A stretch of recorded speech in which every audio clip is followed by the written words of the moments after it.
Znáte cyklo Le Mans? Měli byste se stydět. Letos se už letět už 12. ročník.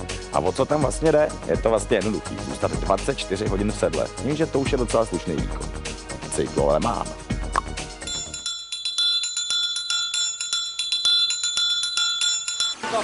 Vytrvalostního závodu Cyklo Le Mans s podtitulem 24 hodin bez řevu motorů se účastní 2- až 3členné týmy.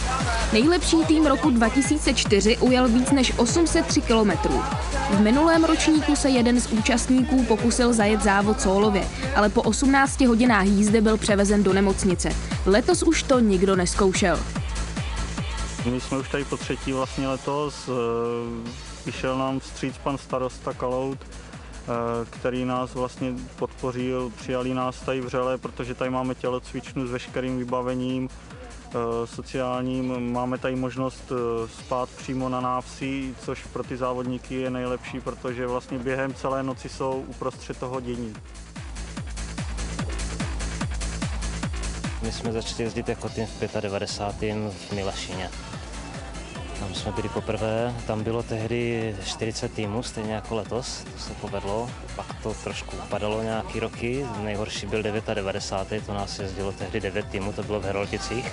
A tam jsme se málem nepotkávali na ty tratě, nějak nás bylo málo a pak se do toho bul Adam a zase to rozjel. Tento závod vznikl v roce 93. Pořádal ho turistický oddíl Chabejší a byla to vlastně původní jedna z bojových her jejich letního tábora. Já jsem se k němu dostal tak, že jsem na jeden závod se přijel původně jenom podívat a už jsem tam zůstal jako organizátor do dnešních dnů. Cyklo Le Mans nejde o rychlost a výkon, ale především o dobré rozvržení sil. Jízda v noci byla pro většinu vítaným zpestřením jinak nudného údělu cyklisty. V noci je těžké to vstávání a hlavně měníme střídání. Ve dne jezdíme většinou po jednom kole, střídáme a ty noci potom 2 nebo 3 kola, aby bylo trošku času na vyspání.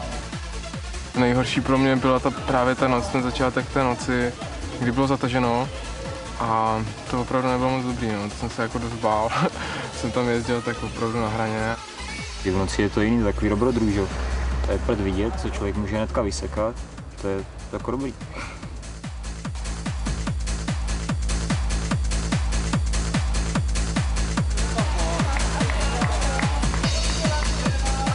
Tak všichni jsme z Brna a přihlásili jsme se z Hecu jenom.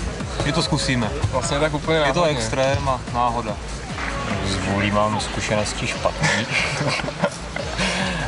A na kole z závodu jenom pár.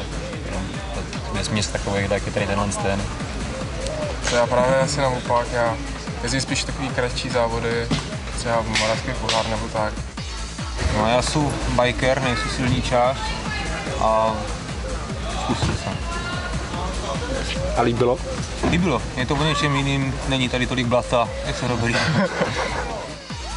Úplně v závěru závodu došlo v jeho blízkosti k požáru pole a tak bylo dojíždění do cíle opepřeno sirénami hasičských vozů.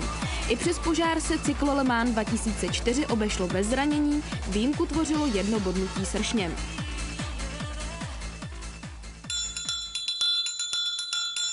Končíme.